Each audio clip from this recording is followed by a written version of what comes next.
Hello, you're listening to the Natural Healing Show for UK Health Radio. This is Catherine Kerrigan. I'm a medical intuitive healer and Amazon #1 best-selling author. You can find out more about me and my work at catherinekerrigan.com and unlimitedenergynow.com. While you're there, sign up for my free newsletter and you're going to get a lot of great stuff. Today, we have as our guest one of my favorite people, Dr. Paul J. Leslie. Paul is an educator, author, and psychotherapist. Today, we're going to be talking about how you can live a magical life based on his wonderful book, The Year of Living Magically, Practical Ways to Create a Life of Spirit, Wonder, and Connection. Dr. Paul Leslie is the author of multiple books, including Potential Not Pathology, Helping Your Clients Transform Using Ericksonian Psychotherapy, and Low Country Shamanism. He's written several other books in the areas of psychotherapy, indigenous healing traditions, and personal development. Dr. Paul Leslie is a regular presenter at national and international conferences on creative psychotherapy and applications. In his work as a psychotherapist and coach, Dr. Paul Leslie utilizes time-tested practical counseling skills and ancient contemplative insights aimed at awakening the innate potential for healing that resides within each of us. Dr. Paul Leslie lives in Aiken, South Carolina, and you can find out more about him and his wonderful work at drpaulleslie.com. Welcome, Paul. Thank you so much, Catherine. Wonderful to be with you today. Now, Paul, what exactly is magic? Well, that's a great question that gets a lot of different responses when someone asks about, what is magic? What does it have to do, with me? That kind of thing. We think of like a lot of times the first thing is the stage magicians and those kind of things. But what I refer to as magic is kind of an expanding of our awareness, as some folks will refer to as expanding consciousness, but expanding of our awareness of how we can align ourselves with the natural flow of the world. Nature flows all by itself. I mean, the rain falls, the grass grows, sun shines, everything goes as the way it should. And a lot of times we feel out of sorts with the world. We have a lot of stress, anxiety, pressure, and it's oftentimes due to us not aligning ourselves with that natural flow of nature, of the world. And to me, magic is expanding our consciousness, expanding our awareness to see how we fit in to this world, how we are interconnected in this world. How do we spend our time, in a way that creates more wonder and creates a life of enchantment rather than kind of a rigid, limited worldview? How do we enjoy our lives and kind of bring back some mystery to our existence rather than think that we have it all figured out? And that's kind of why I say it's magic to me, is this expanding of our awareness to see that there's this natural pattern of how things go, and how do I as an individual, or if in connection with others as a group, fit into this pattern. Because when we do, life tends to flow a little better. It's like that old nursery rhyme, row, row, row your boat gently down the stream. Life tends to go a little more easily when we align ourselves to the way that the world is, rather than expecting that the world will align to the way that we are. And I find that when we're in that, then kind of opportunities pop up, connections occur, and true magic then can happen in our lives. I really appreciate that definition, Paul. And I'll say in my work as a medical intuitive, sometimes it's like I literally get a visual image of literally lifting a veil. It's almost like, if you're looking at a painting and there's this overlay on it, and you lift it up, and then that's how things really are underneath. Mm-hmm. So sometimes I feel like we forget that we're souls having a spiritual experience in these human bodies. So sometimes what I observe is things that we think are just so awful on one level are really exactly what our soul needs to learn and grow and to develop, or to go and actually accomplish what our souls are here to do. Right, right. So in your wonderful book, The Year of Living Magically, Practical Ways to Create a Life of Spirit, Wonder, and Connection, you talk about this idea of a magical life. That sounds wonderful. What exactly is a magical life? Well, a magical life to me is playing on kind of what we were just talking about, finding our place in nature and how we can just kind of go with the flow and, make that everyday events more special. You see, what I find is that we as humans sometimes, particularly in our Western culture, tend to want to, have special experiences, but we think it's things that we need to buy, or it's titles that we need to receive, or it's all these kind of external successes. And there's nothing wrong with those kind of things.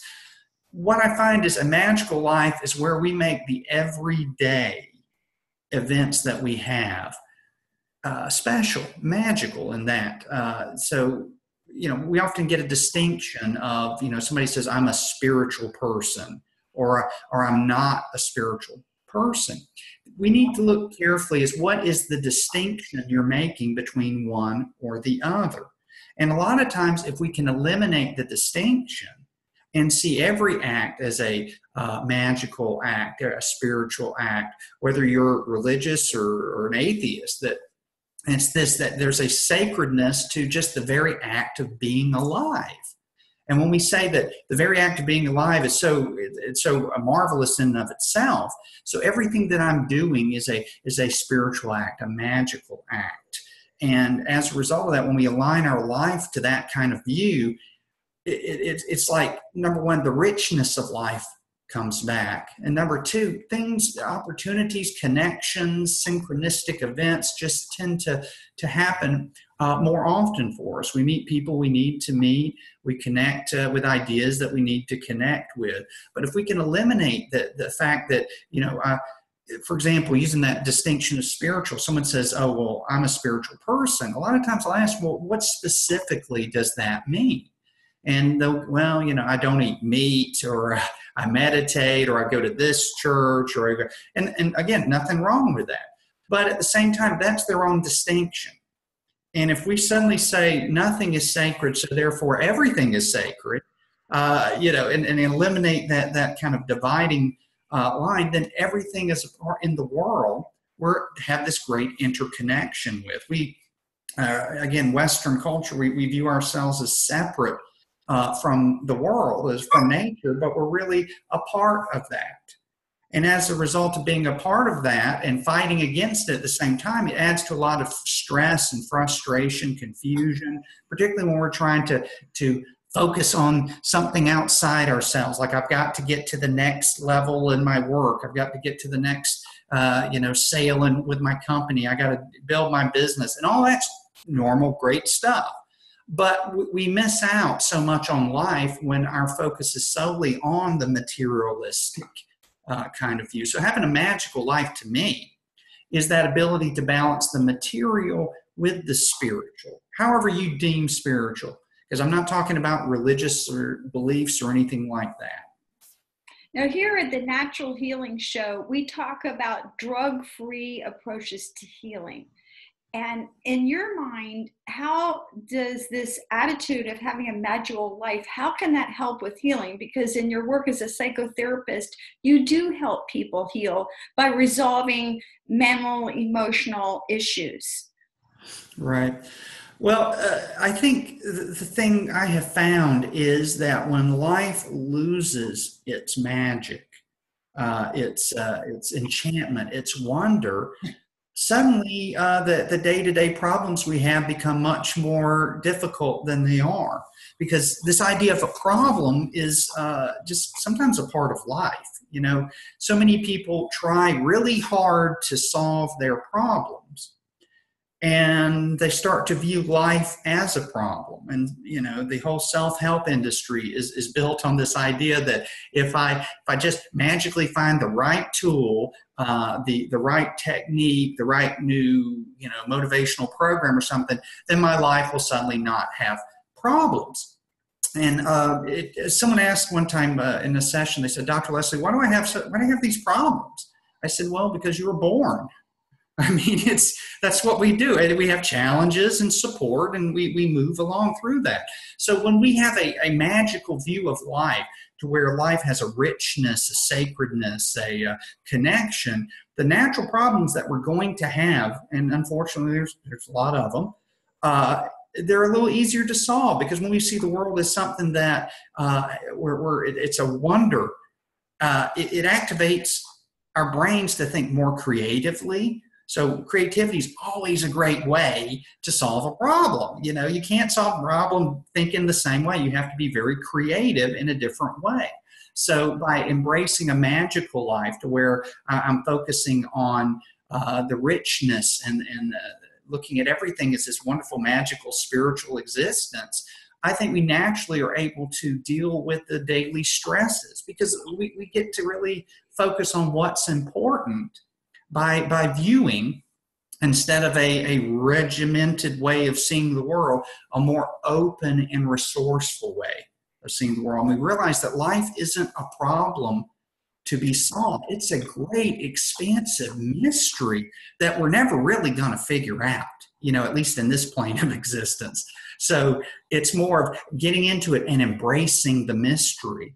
Because when you embrace the mystery of life, you start to become more open to new things that maybe you wouldn't be, where you're trying to solve and get everything squared away. And as you just said, sometimes our problems are ways that you use the term, our soul needs that problem in a way to go through to learn something, and that's a much more magical way to look at our problems than I shouldn't be having these problems, and this is not supposed to happen, and why does this happen to me? I'm a good person, and all these stories that we tell ourselves. So to me, this magical life is just opening up to that mystery, so that we can kind of co-create in that mystery, whether we deem something a problem or not.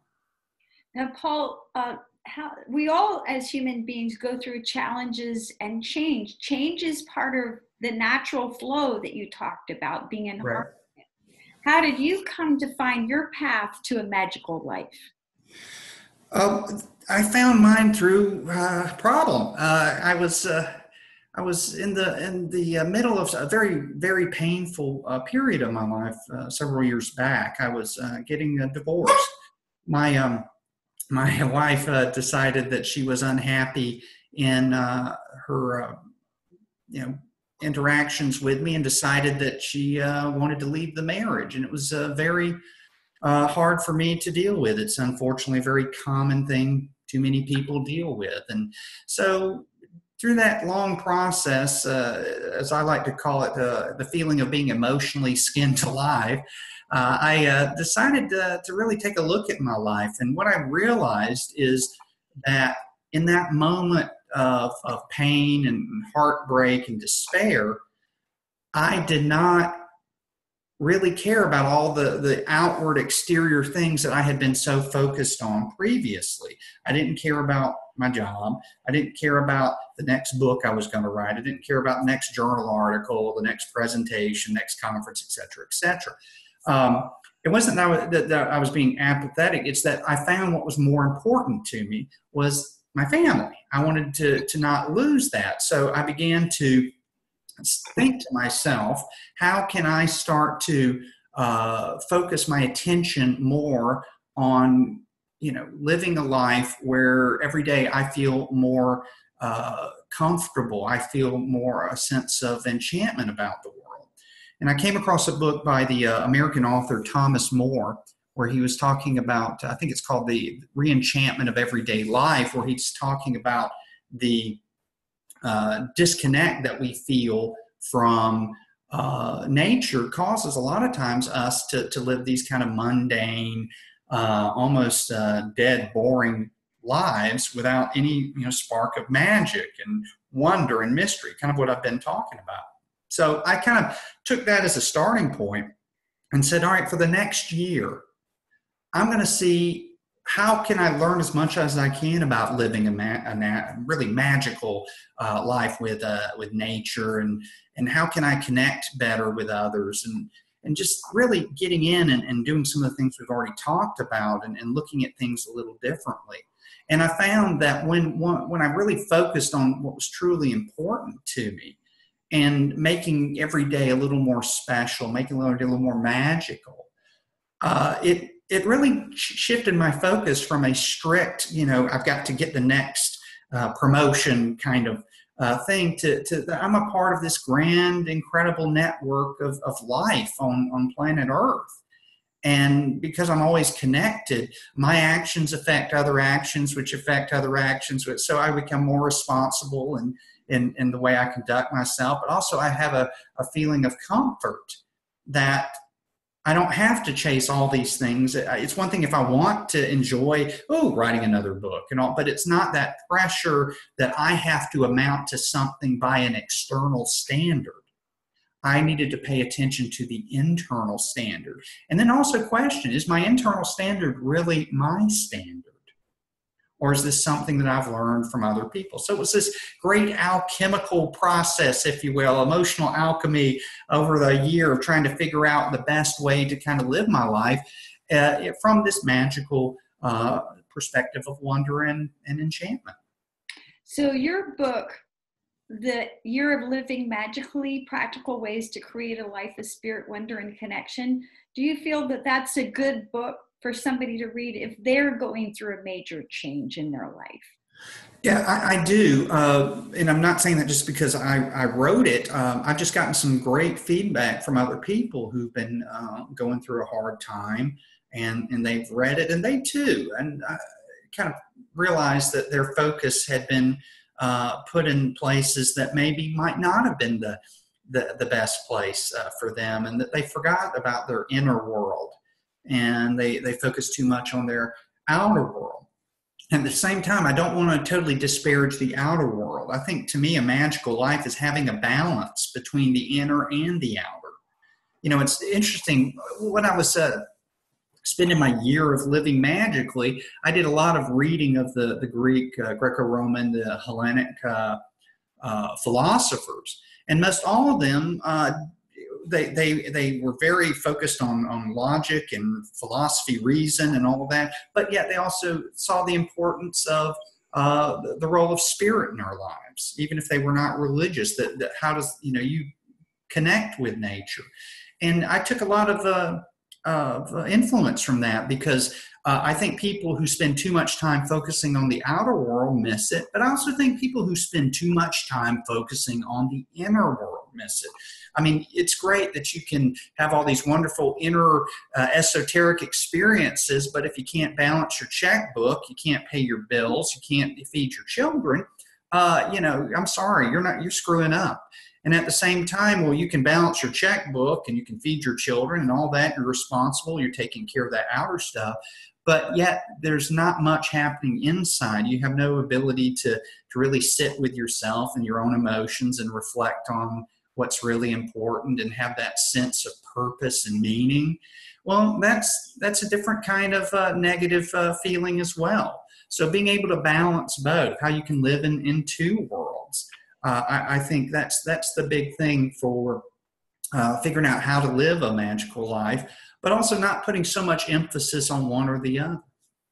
Now, as a psychotherapist, Paul, you help people with common issues and common challenges like anxiety and depression. Mm-hmm. So how can this approach, this viewpoint of looking for the magic in our lives, help us overcome anxiety and depression?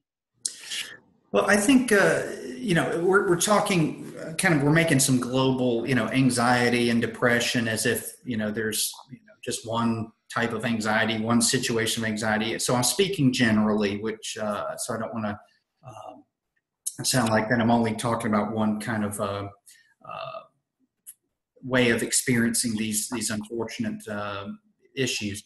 But I find a lot of times, once you've done the inner and the outer work of embracing this kind of magical way of being in the world, to where you're really grounded with good left brain reason and logic, but also having an open right brain to creativity and wonder. As I mentioned earlier, solving problems is a whole lot easier. And anxiety and depression are problems. I also find specifically, if I could speak about anxiety and depression in terms to culture, we sometimes forget that our culture has a hand in creating these kind of things. So if we are trying to live up to a cultural standard that's not our own, or a family standard that's not our own, it's quite common for us to have anxiety and depression. It reminds me of the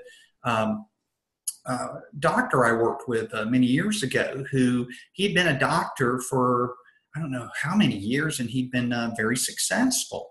And he was good, but he had become very depressed. And it came down to it that he didn't like being a doctor anymore. But he felt, because everyone expected him to be a doctor, and he decided that, from an early age he was going to be a doctor, he felt stuck in that role. So he was having a lot of depression and some anxiety about the future, even though financially he was in a good place, his family was in a good place.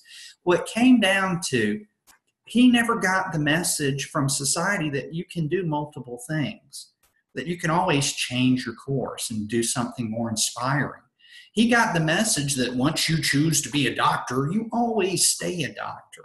And that's not always the most effective way to live your life, because as we talked about just a few minutes ago, life is change.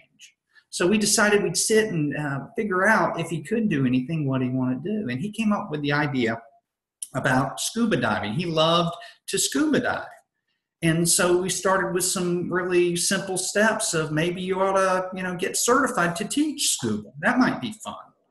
And so he started getting into doing more scuba. Then he wanted to open a little scuba shop, because there wasn't one in his area. In the area he lived in, there were some great scuba places, to visit, but they didn't have a shop there. So he was toying with the idea of opening that, and the energy that he had.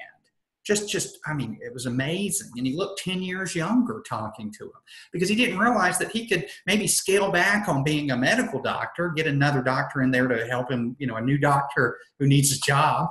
But he could also, be a scuba instructor, or maybe run a scuba shop, or all of that. And to me, that's magical. That's when we say, hey, let me sit with what do I naturally want to do? You see, I find that most people down deep, we have a series of steps of priorities, things that are most important to us. And a lot of times we shelve our highest priorities because we're trying to embrace what other people think are important. And it's not that other people are bad or anything. Everyone's just got their viewpoint. But if his top priority was having fun with scuba, and being a doctor was, fifth down on his list, well, it's no wonder why he was not feeling so excited in his life. And your life becomes magical, in my opinion, when you tap into that. What's really important to you? So if your family is number one on your list, but yet you have a job where you're never home, and when you are home, you're working yourself to death, you're not living a magical life. You're living a life of, almost nothing but stress. And then you feel guilty, and you feel depressed, and you're anxious about the future, and the kids are going to grow up before I see them. And sometimes we got to do what we got to do. But that's also a mindset. Can I live with less? What's more important to me? $200,000, 200,000 pounds, I know we're on UK radio here, or having my family be happy and healthy? Could I take a different job where it's less money and maybe it's a little more struggle financially, but yet I feel more secure in my connection with my family? So to me, it seems like, those are kind of common day issues, but they're also magical issues, because when you decide what your highest priority in life is, and you've put all your energy into doing that, it's almost like the world just starts to align a little more in your favor, and your anxiety and your depression and those kind of things kind of start to subside a little bit.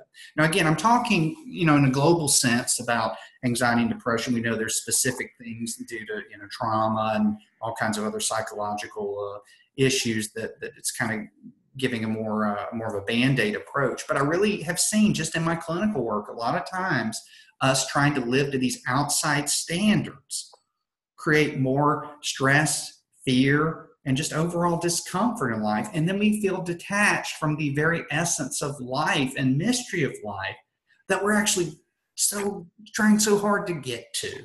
And that's where we all seem to have a little bit of a problem. Now, I think, Paul, everyone listening to this show can relate to what you're talking about, because we're all going through change. So as you really meditated and ruminated and thought about and wrote about this process of living a magical life, are there any underlying principles or is there an underlying flow to this that we can look for and find the magic in our lives? Right. Yeah. In the book, I've got what I call 7 magical life principles, and I'm just going to talk about a couple of them here due to time.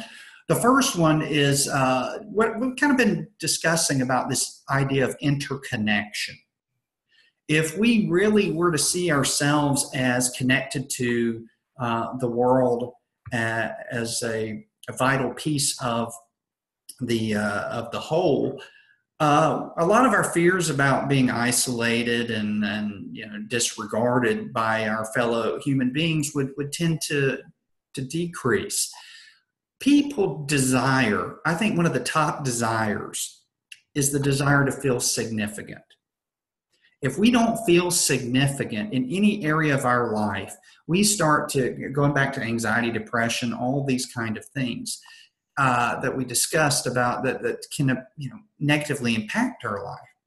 When we feel like we are significant, suddenly our life becomes more enjoyable. We do more things that are important to us. We bring an essence to our work and our personal lives that before we might not have brought.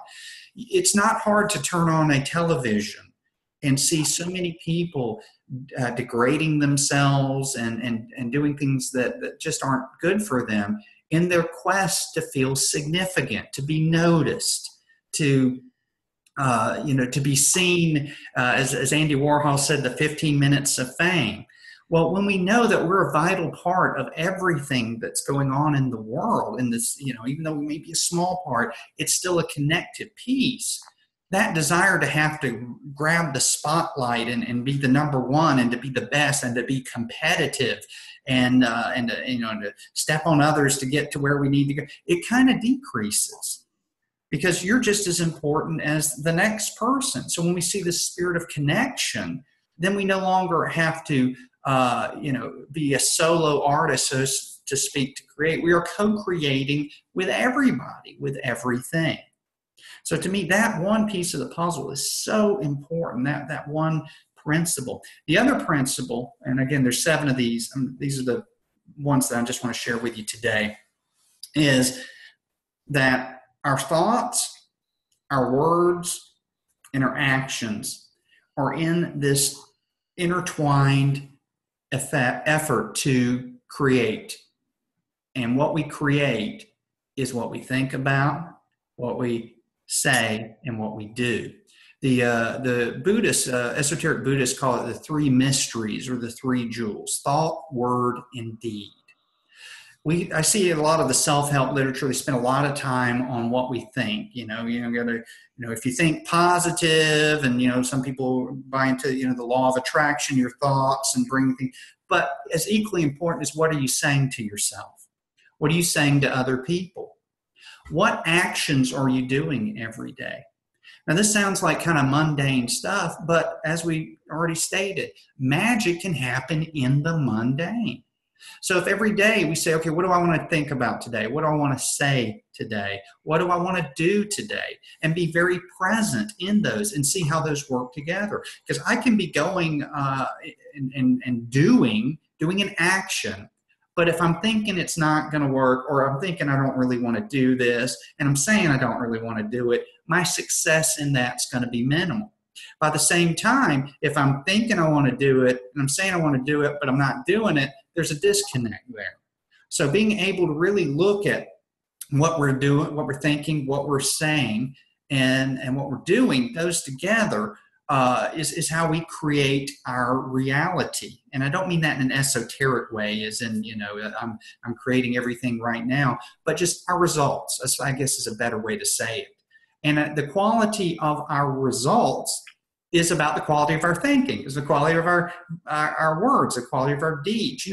There's a reason magicians in literature in the old days, they had magical spells, they'd say, because maybe they viewed that the words that they use are very important. They get their thought in this way, and they do this ritual, which is a doing, and then they say these particular words, so they know that when these are all aligned, that our lives then can take on this sense of power that previously we don't have. I mean, we're running from errand to errand, got to pick up the kids at soccer, run over to another business meeting, and we're so scattered, we're not focused. So when you can focus those things together, and maybe the things to focus on is how can I start learning about how to have a magical life? Things happen, doors open, connections are made. So if nothing else, if you can just get your thoughts, your words, your actions aligned for a single purpose of what's most important to you, that priority we were talking about, and to see that you're a part of everything. You're connected to everyone and you're connected to nature. If you just do those two things, that alone can have enormous shifts in the quality of your life and the quality of how you feel about your life. Oh, that's just beautiful. Now, here at the Natural Healing Show, we talk about natural healing techniques, and a real simple one is just affirmations, because Right. when you use positive affirmations, that changes the way you feel and also can help motivate you in your actions. So I'm curious, just for our listeners, what are the other principles in your book? And then we've all got to go read your book, The Year of Living Magically, but just, if you will, share with us, because we want to know more. What are the other principles? Well, sure. One of the ones that helped me was this idea of life being an alchemical process. And the reason I use that term alchemical process is based off alchemy. Now, alchemy we generally think of as guys in the Middle Ages who were trying to turn things into gold. But there was a branch of alchemy that was about transforming yourself into gold, metaphorically, to where how can I adjust my emotions, my feelings, all these things, and I can transform myself to become the very best human I can be. In our modern psychological terminology, to become self-actualized. Well, to me, life in general is an alchemical process because it goes through a series of creation leading to destruction, leading to creation. And if we see that everything has its ending, but also has a beginning, then we kind of decrease our fear of loss, of relationships, of money, of status, and all of that, because we're going to lose things from time to time. Sometimes it'll be not so painful, sometimes it'll be incredibly painful, but it is just a stage. For example, let's say a guy has a job, he loves this job, and then one day the boss comes in and says we've had to let go many employees. And so now it's destruction. He's lost the job, and now the creation and finding a new job. But a lot of times that destruction will lead to where he finds an even better job. Or if not right away, maybe he has to learn certain lessons along the way. That's really kind of comes down to how we want to view the world, from our perception. If things are going the way that we think they should, we're usually disappointed because the world usually has different plans for us. So if we can say, all right, the job, I got this job creation, the destruction of the job leading to a new job. And I may have to move for that job, but then that's the creation of a new life. And maybe it's time to create a new aspect of my identity, to move into a new developmental stage in my life. But a lot of times when we cling to the past and we cling to how we think the thing should be, we stop this alchemical process. Because it's like life's wanting to continue, but the more we're clinging on and holding on and hoping things are going to go the way we think they should go and how the way they have been, we cease this magic to happen. We have to kind of, the cliche, go with the flow. Is it easy? Absolutely not. Particularly when it's, the big things that we love. So at the same time, life is going to change. So if we could see this as a process that will lead to the creation of something new.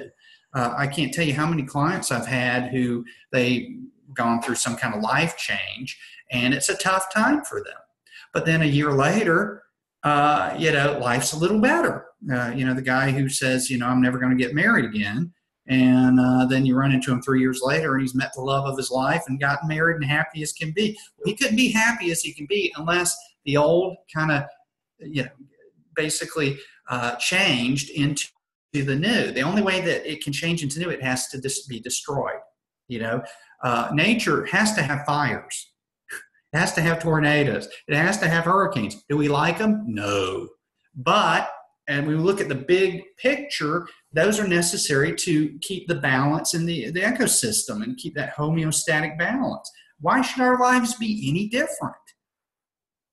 Yeah, and I really appreciate what you're saying, because I, as a medical intuitive healer, I actually use alchemy in my work.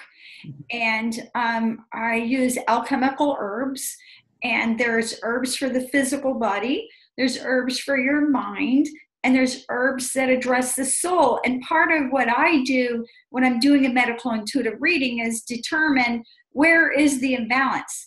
And it's possible the imbalance could be on every level. It could be physical, mental, emotional, and spiritual. But sometimes it's primarily in one area. And I think what we're talking about today, again, is our attitude, our relationship to our life and how we see this, and whether we're living our life from the perspective of our soul or from the perspective of our ego. And there's even wonderful flower essences that you can take that help you, shift away from this ego-based thinking to more of a soul-based thinking. So what are some of the other wonderful principles in your book, The Year of Living Magically, that really helped you personally? Something I intellectually knew but never really connected with emotionally, and it's this one thing, is that our perception is often our projection. It's things that we don't like about ourselves, we often project onto other people. We only see situations through the filter of our own experience. Our unconscious mind is a magical thing because it can do so many things that we don't have to be aware of. But a lot of times we get into that unconscious mind things that kind of limit us. If we were to think about the unconscious mind as an invisible filter in which we see the world through, sometimes we get things in there that help us. Other times we get things that might have helped us in the past but aren't helping us now. Sometimes we get things in there that we see the world through this invisible filter that just don't help us at all. So if a lot of times I see a situation, I have to remind myself that I'm really seeing that through my own perspective, my own perception. Excuse me. And as a result, what's really happening is going to be tainted. Now, when we think that what we see is totally objective and that we're not a part of it in how we perceive things, it's real easy for us to not take responsibility for our lives. So, for example, if somebody does something and it upsets us, it's real easy and natural and human for us all to instantly kind of go on the attack with the other person. You shouldn't have done that, or can you believe the way she said that, and those kind of things. But being able, and it's trickier than not sometimes to catch ourselves, is that, okay, well, what's going on here? What am I perceiving? What part of me am I seeing in this that's upsetting me so much? It's like, I'll just use a real kind of common example. In the world of politics, no matter where you are in the world, somebody's going to be upset about whatever politics is going on. The people who get the most upset, and I think they get to the point where they just get insane with how angry they get, and particularly when it's directed at one individual, it's my belief that they're seeing something in that individual that they're not owning in themselves. They're perceiving a part of themselves, but because that's not something that consciously they want to accept, it's real easy to demonize and beat up somebody else. So when I see through somebody through my unconscious filter, and they're doing something that really gets my goat, I have to sometimes step back and go, okay, where am I doing this? And 9 out of 10 times, I'm doing this.